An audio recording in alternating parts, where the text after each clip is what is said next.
Olá pessoal, tudo bem com vocês? Estamos aqui para mais um encontro através do nosso canal Aula na Tela. Eu sou a professora Alana, professora de Ciências e convido vocês hoje para o encontro e falarmos sobre propagação do som. Vocês estão lembrados do nosso último encontro, onde nós falamos sobre os sons, ondas sonoras, as propriedades do som, certo? E hoje nós vamos falar sobre propagação do som.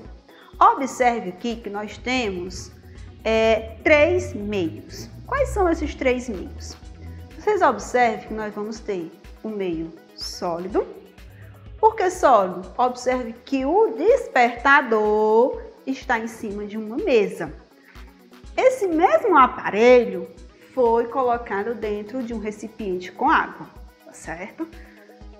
E, por último, ele foi colocado como se estivesse emitindo o seu som no espaço. A gente não pode chamar de vácuo, mas a gente pode chamar de ar, certo? Convido vocês também a fazer um experimento. Pegue 3 pedras de tamanho semelhante. Arremesse essa pedra no chão. Depois, pegue essa pedra, arremesse dentro de um recipiente com água. E por último, arremesse essa pedra no espaço. E aí, o que é que acontece? Lembrando que vocês têm que fazer esse movimento com a mesma força no seu braço, tá certo? Você tem que emitir com essa mesma força. E vocês vão observar a velocidade e a intensidade emitida, tá certo? Por essa pedra, quando você emitir nessas 3 situações diferentes. E vocês anotem aí o resultado, tá certo? Por que eu estou solicitando que você anote esse resultado desse experimento que você vai realizar na sua casa? Justamente para ver se vem ao encontro da nossa fala daqui a pouco. E a questão da produção e a propagação do som, tá certo? Ou seja, pessoal, o som, ele é produzido através de quê? De vibração dos corpos. Então, nós já sabemos que o som precisa de um meio para se propagar. Ele se propaga em todas as direções, tá certo? Ele não tem uma limitação de direcionamento para onde vai esse som. E o som também ele se propaga através dos quais meios? Sólido, líquido e gasoso. Lembra do experimento que eu pedi para vocês falarem? Nós estávamos com 3 estados da matéria, né? 3 estados diferentes. E detalhe, o som não se propaga no vácuo, no espaço, no vazio. E vimos também a questão da velocidade do som. Lembram dos 3 estados que nós estávamos falando? Sólido, líquido e gasoso, da nossa imagem de abertura da aula? Pois bem, os sons, eles transmitem-se melhor onde? Nos sólidos, depois nos líquidos e por último, tá certo? Finalmente no gasoso, ok? E quanto melhor se transmitir um som, maior será a sua velocidade. Aí a gente vê, ó, que a velocidade no estado sólido, ela é maior comparado em relação ao estado líquido, tá certo? E a velocidade do som no estado líquido, ele é maior comparado-se à velocidade no estado gasoso. O som não se propaga instantaneamente no ar. Para o som se propagar no ar, nós temos algumas situações. Qual é essa situação? Nós temos que ter uma temperatura a 25 graus Celsius, tá certo? A pressão atmosférica ela tem que estar no seu estado normal para que haja essa melhor propagação do som em relação à velocidade, tá bom? E aí nós temos o quê? Nós temos uma relação de 340 metros por segundo é possível o som se propagar no ar. Ou seja, para 1 segundo, ele é capaz de se propagar 340 metros. E ele é proporcional. Se em 1 segundo ele é possível se propagar a 340 metros, tá certo? A 2 segundos ele dobra, ou seja, ele é proporcional. Então, será de 680 metros por segundo. E como é que a gente chegou naquele cálculo do slide anterior? Porque nós temos uma fórmula, tá certo? É já trabalhada, testada por os seus pesquisadores para fazer esse cálculo, justamente porque a gente precisa saber a qual velocidade é possível um som se propagar. E essa velocidade de propagação, ela é possível calcular-se por onde? Como? Nós temos que ter a distância percorrida, e essa distância ela é dada em metros. Nós temos que ter um intervalo de tempo, ou seja, a variação do tempo, o tempo inicial e o tempo final, tá certo? Onde se faz um cálculo que a gente chama de ΔT. O ΔT nós sabemos que é o tempo final menos o tempo inicial. E ele é dado em segundos. Em resumo, como é que a gente calcula a velocidade de propagação do som? Nós temos V é igual a distância percorrida dividida, né, ou sobre, como a gente gosta de chamar, o intervalo de tempo. E essa velocidade ela é dada, né, na sua unidade de medida, de metros por segundo.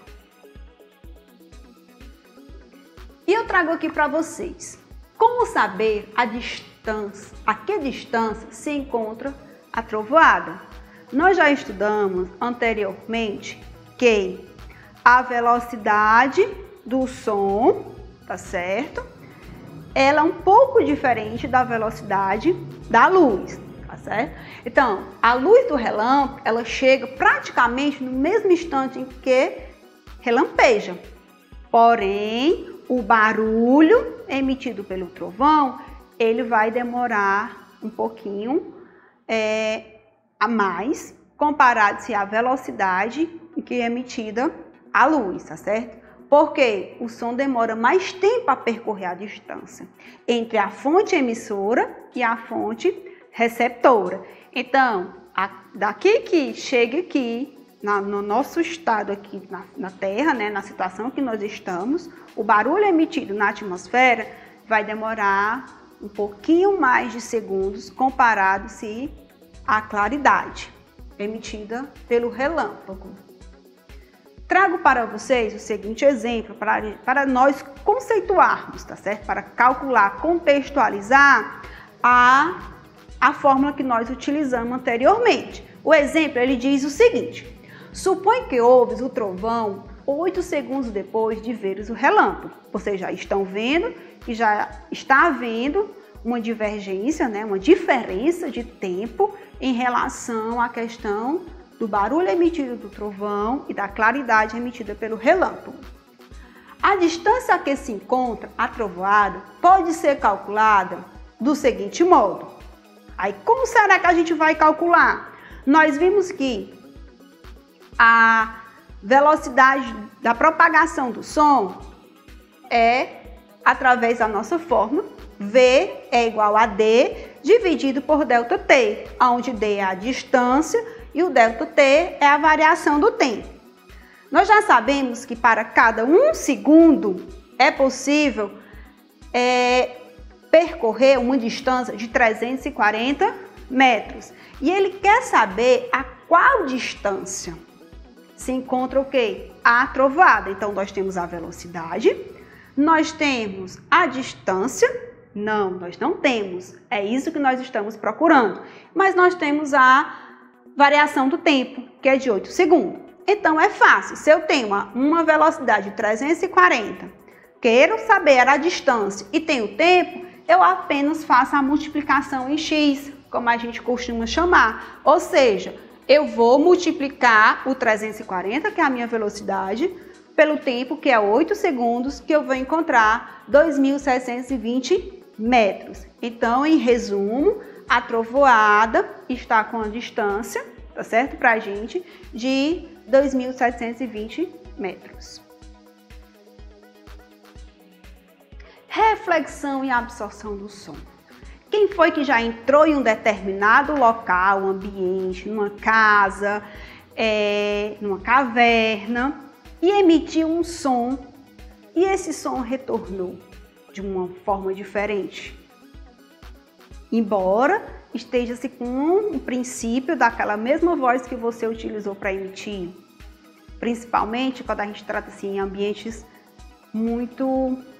com poucos objetos. Entra num quarto onde praticamente não tem nada, você fale que você vai ser possível observar o quê? Um eco. Ou seja, o que é esse eco? É justamente o som emitido por você, que é o emissor, e esse som ele vai voltar para você de forma o quê? Refletida. Certo? Observe se você estiver num ambiente bem fechado, o que acontece se você fazer uma ligação para uma pessoa? Ou você mandar um áudio através do telefone? Você não vai observar ao fazer isso naquele momento, mas se você ouvir a sua voz ou a pessoa do outro lado estiver ouvindo, ela vai observar que tem um eco, ou seja, a sua voz ela estará sendo emitida de uma forma diferente e captada por esse aparelho de forma diferente. É justamente isso que nós chamamos de eco. É aquela coisa longa, aquela coisa que fosse um espaço justamente vazio. E ele acontece obrigatoriamente em um intervalo de 1 segundo, tá certo? Ou seja, tem que ter esse intervalo entre a fonte emissora e o som refletido. E onde é que a gente observa muito isso também? Os grandes espaços, como teatro, como os cinemas, né? Apesar de que alguns utilizam um material de acústica, que é nas laterais, justamente para evitar esse eco. As rádios também utilizam bastante um material para proteger os seus estúdios, para evitar esse eco no momento que eles estão fazendo a transmissão. E nós temos o som e o ruído. Será que se trata das mesmas coisas? Eu acho que não, né? Você esteja já compreendido, mediante as nossas explicações, que não. E o que é o som, né? O som musical. O som é algo que é para ser agradável. É algo que não é para atingir os nossos aparelhos auditivos, tá certo? Estou falando nossos porque nós temos 2 ouvidos, tá certo? E aí, ele não é para apresentar irregularidade na questão das vibrações. E nós temos os ruídos. Quais são os ruídos? É justamente um conjunto de sons que vão começar a nos incomodar, vão começar a emitir aquela coisa desagradável que acontece ao nosso ouvido, principalmente em relação à frequência. Utiliza-se uma frequência muito alta e começa o quê? Começa a produzir esse incômodo. Isso, como é que nós chamamos? Nós vamos chamar isso de quê? Justamente poluição sonora. É algo que vai nos incomodar. São vários sons que são emitidos ao mesmo tempo. Às vezes não são nem vários. Já imaginou aí na sua casa, quando tem um grilo, o barulho de um grilo? Fica todo mundo incomodado, querendo encontrar a bênção do grilo. Porque o som emitido por ele possui uma intensidade muito forte. Tá certo? Se a gente for olhar para a altura, nós podemos classificar a altura dele até como agudo. Justamente por quê? Porque vai nos causar incômodo. E em definição, né? Como é que essa poluição sonora ela ocorre? Quando um determinado ambiente ou som, ele altera a condição normal. É algo desconfortável, é algo desagradável, é algo que vai atingir principalmente ao nosso aparelho auditivo, tá certo? Podendo levar a outras consequências. E como é que a gente vai identificar isso? Como é que as pessoas são capazes de identificar? justamente usando aquele aparelho que nós citamos na aula anterior, tá certo? Que é o sonômetro, e ele vai medir a intensidade desse som que está sendo emitido. E muitas vezes as pessoas acham que não gera nenhuma consequência.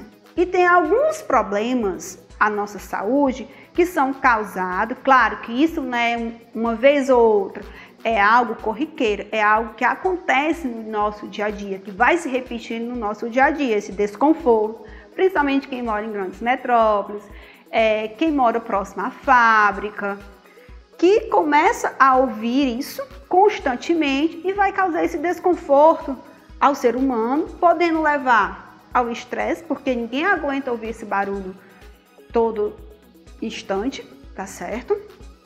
As perdas auditivas, porque nós estamos falando justamente dos nossos ouvidos, da audição, depressão, perdas de memória e até uma gastrite ou úlcera. Sabemos que quando a gente trabalha em um ambiente que produz bastante som, tem o EPI, que a gente chama de tampão, tá certo? Que é utilizado justamente para proteger o nosso ouvido. Nós, no nosso dia a dia, nós fazemos uso constante dos fones de ouvido. E esses fones, eles não no momento, hoje, mas com o uso, prorrogado por muito tempo, o que vai acontecer? O seu aparelho auditivo vai começar a ficar danificado, justamente por essa questão, porque muitas vezes a gente tem a tendência de aumentar, tá certo? Quando a gente está ouvindo essa questão da intensidade do som e acaba danificando os nossos aparelhos, tá bom? Então, muito cuidado ao ouvir um som, ao colocar um fone de ouvido. Convido vocês, você sabe que todo finalzinho da nossa aula nós temos uma prática a fazer, temos uma atividade a executar. E a nossa atividade de hoje eu trouxe duas propostas. A nossa primeira proposta, eu vou convidar vocês, tá certo, a produzir, tá certo, um instrumentozinho, novamente assim como nós fizemos. Mas o primeiro eu vou utilizar aqui, tá certo? Vou pedir para vocês pegarem um elástico e nesse elástico você tanto pode prender em uma cadeira, como você pode prender no seu próprio dedo e fazer esse movimento e soltar. E vocês vão observar, ouvir o som que será emitido por esse movimento que está sendo feito. A nossa segunda proposta, nem segunda proposta, é o comparativo que nós iremos fazer. Você irá pegar um copo plástico, tá certo? Pode ser vidro, pode ser plástico, você que vai escolher. Vai colocar novamente essa liga e vai colocar no seu ouvido, ó, a parte aqui inferior do copo e vai emitir novamente o som com a liga. E aí você vai fazer essa observação. Se é possível perceber alguma diferença no som emitido, tanto no experimento A como no experimento B. Você vai fazer o quê? Em caso afirmativo, tá certo? Você vai fazer um relatório e vai enviar para o seu professor, certo? Mas aí, se eu não conseguir observar, vai relatar também o porquê de você não ter conseguido observar a diferença no som emitido por esses dois experimentos. A nossa segunda proposta, qual é? Procure saber mais sobre os instrumentos musicais que mais lhe chamam a atenção. Pesquise onde e quando foram inventados, que mudanças sofreram ao longo do tempo, qual é o princípio de funcionamento e qual é a importância cultural de cada um. Então você vai escolher o instrumento e vai fazer essa pesquisa, ok? E aí você vai enviar da melhor forma que você e o seu professor achar. Vai ser um combinado entre vocês. Por hoje é só. Fiquem aí no aguardo até o nosso próximo encontro. Não esqueçam de curtir o nosso canal e até a próxima. Tchau, tchau!